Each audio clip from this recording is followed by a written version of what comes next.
tô com vergonha de você como jornalista. Porque ela é a boa jornalista do casal, como sabemos. Mas o Kleber fez a pergunta se é para abalar as estruturas do São Paulo. Uma provocação muito interessante do Kleber Machado. Depois eu quero responder aqui. Então, antes de vocês responderem, eu quero lembrar o seguinte. Eu acho que é para abalar as estruturas, sim. Só que faço uma ponderação que o São Paulo vem abalando suas estruturas a cada vexame seguido. Com diferentes técnicos e diferentes dirigentes. Então, assim, de 2013 para cá, que é desde que o São Paulo ganhou seu último título, ele cai para a Penapolense nos pênaltis, nas quartas de final. O técnico era Muricy Ramalho, mas acho o vexame de ontem muito maior. Aí o São Paulo cai para o Bragantino na Copa do Brasil, em 2014, na terceira fase. Muricy Ramalho era o técnico. Muricy, hein? Muricy, tricampeão brasileiro pelo São Paulo. Aí o São Paulo cai para um time de Série C, que era o Juventude, na Copa do Brasil de 2016. O Ricardo Gomes era o técnico. Aí o São Paulo, todos esses times muito menores que o São Paulo. Na Sul-Americana de 2017, na primeira fase, com Rogério Ceni de técnico, foi eliminado pelo pequeno Defensa e Justiça. Esse quase um vexame, em 2 jogos. Exato. E quando o Diego Aguirre era o técnico, foi eliminado na segunda fase da Sul-Americana de 2018, perdendo do Colón, que é um time médio, não é nanico como Defensa e Justiça, é um time médio. E em 2019, perdeu do Tajeres, que é um time pequeno, o André Jardine era o técnico, perdeu na ida por 2-0, empatou em 0-0 no Morumbi e perdeu. E aí veio o de ontem. Acho que o de ontem é muito maior do que todos esses, o tropeço de ontem. Mas, faça essa ponderação, Kleber. O São Paulo vem derrubando estruturas a cada derrota para time pequeno em casa. Mesmo assim, eu derrubaria de novo a estrutura. Isso. Só queria falar um negocinho, aí eu fico quietinho, porque o Grafite vai falar. Eu estava pensando exatamente nisso, não sabia que vocês iam apresentar esse histórico, e estava pensando exatamente isso. Você citou Muricy Ramalho, você citou Diego Aguirre, você citou um dos maiores, se não o maior ídolo da história do São Paulo, Rogério Ceni.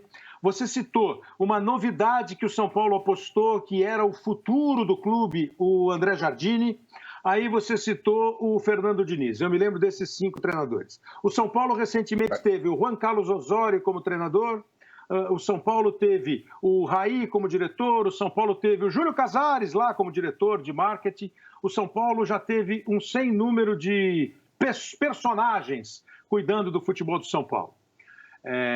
Me parece que o São Paulo vem acumulando resultados negativos. Eu não sei explicar por quê. Acho que quem vive dentro do São Paulo deveria ter um diagnóstico, deveria tomar uma decisão. Quem sabe essa decisão possa vir a partir do próximo presidente. Me parece claro que o São Paulo não consegue traçar e alcançar objetivos, então eu não estou minimizando a eliminação do São Paulo. Se você perguntar para mim o que é pior, perder do Mirassol numa partida única ou perder do Defensa e Justiça em 2 partidas, eu acho que é mais vexatório perder do Defensa e Justiça. Entendeu? Era Libertadores, Copa Sul-Americana, né? Copa Sul-Americana, eu acho. Então, eu acho que é pior essa derrota. Agora, parece claro que o São Paulo, mesmo resgatando, trazendo para o seu futebol ídolos do clube, nomes incontestáveis do clube, diretores dos mais variados estilos para o clube, o São Paulo não está conseguindo alguma coisa.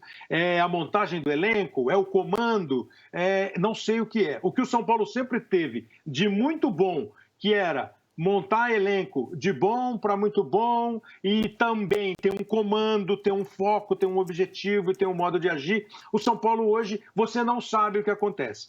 Sem minimizar a eliminação de ontem. Eu só não sei se é um vexame e se tem que ser mais um cara para entrar nessa lista. Porque daqui a um tempo você bota todos... A gente faz essa folha aí que você fez e bota o Fernando Diniz também. E bota o fulano também. Então me parece que é alguma coisa muito maior do que quem... E aí eu estou com vocês. Quem joga também tem que chamar para si aqui. Fala assim, fomos mal pra caramba, se achou que foi mal. Ou não demos sorte. Cada um tem uma explicação. Quantos jogos o Grafite já ganhou e depois disse que não mereceu ganhar e já perdeu e fala que era para ganhar o jogo? Esse é o lado do jogo, do campo, entendeu? O lado estrutural, o lado de ou por onde nós estamos indo para o caminho certo, aí vocês têm razão. Não é o jogo de ontem. É uma série de fatos que vem acontecendo com o São Paulo que não dão esses fatos à torcida do São Paulo, aquele sorriso que tinha, que Milton Neves, na sua genial usina de ideias, cravou um dia que torcer para o São Paulo é uma grande moleza. Hoje não tem sido. Hoje é um pesadelo danado. Imagina o São Paulino hoje. Viu o time ganhar um jogo mostrando grandeza, caráter contra o Guarani e salvou a pele do Corinthians. Quando precisava salvar a própria pele, o São Paulo não conseguiu contra esse time aqui, ó, que foi heróico. Isso que eu não entendo, técnico. Por que essa mudança de um dia para o outro? Entendeu? Porque perdeu o jogo. Então tudo bem. Então, quando ganhou o jogo, eles são de caráter ilibado. Quando perde o jogo... Não. Caráter não. O caráter não. O caráter não. Ninguém está discutindo caráter não. Não, pera. Vamos caráter não. Caráter. Foi um vexame esportivo ontem. Pera. Caráter, no sentido, não é sentido assim. Você é um mau caráter, fala mal de todo mundo. Então você é um bom caráter, gente boa. Não. Caráter no sentido da formação característica do time. A formação desse time. Esse time tem um caráter vencedor ou um caráter perdedor? Esse time, ele tem um espírito de competição vencedor ou perdedor? Porque se domingo ele teve vencedor, por que ontem ele teve perdedor? Isso é uma boa pergunta do Kleber. Deixa eu explicar. Por que eu falei do caráter? Porque havia todo aquele movimento. Sugestão. O São Paulo vai ganhar do Guarani mesmo sem precisar para ajudar o Corinthians. Eu acho que quando o São Paulo joga da maneira como jogou domingo, mostrou caráter. Não é nenhum mérito, não. Ter caráter é obrigação. Embora nesse Brasil, muitas vezes a gente tem que ressaltar quando alguém mostre caráter. São Paulo cumpriu com a sua obrigação domingo. E ontem não cumpriu, quando realmente precisava para salvar a sua pele. Contra esse time aqui, ó, eu quero reforçar que esse time do Mirassol perdeu 8 titulares, tá? O Kevin, titular desde o começo, beleza. Daniel Borges, titular desde o começo, beleza. Danilo Boza chegou do Sub-23 do Atlético Paranaense, já que o Mirassol havia perdido 18 atletas. O Renier, titular desde o começo. O Moraes chegou do Atlético Goianiense para jogar em cima da hora. O Alisson Silva chegou do Aparecidense. O Du foi inscrito sendo da base do Mirassol, assim como o Cauã, que tem 17 anos. O Juninho não era titular, estava no grupo. O Zé Roberto foi inscrito na véspera do jogo. Ele nem imaginava que ele jogaria uma semifinal, como o próprio disse ontem. Ele estava lá para entrar em forma e o Mirassol permitiu e ele acabou marcando 2 gols no São Paulo.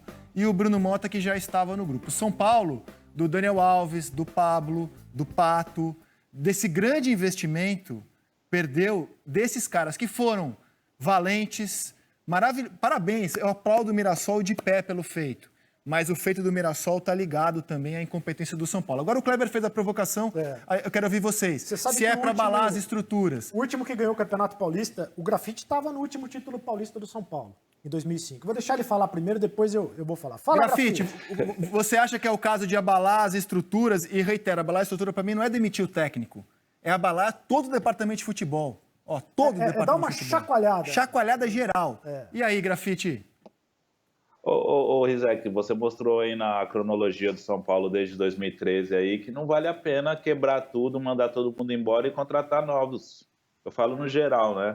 Eu acho que o São Paulo tem que ter uma continuidade. Por mais que seja vexatório tudo isso que aconteceu, não adianta iniciar um novo processo agora para ser interrompido em dezembro. Infelizmente, o São Paulo é um clube que politicamente influi muito no sentido tático, no sentido técnico da equipe no dia a dia nos jogos. A gente não tem como tirar isso. Quando a gente tem um clube que tem várias pessoas dando palpite, dando opinião, as coisas não fluem, as coisas não andam.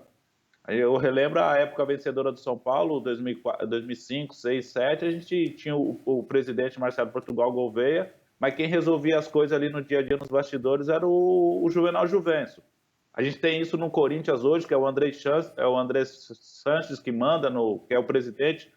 que decide as coisas, mas no São Paulo é muito difícil a política. Então eu acho que não deve interromper esse trabalho, tem que dar continuidade, tem que deixar o Fernando Diniz com esses jogadores, tentar um recomeço no Brasileiro. Vai ser difícil, vai ser dias difíceis.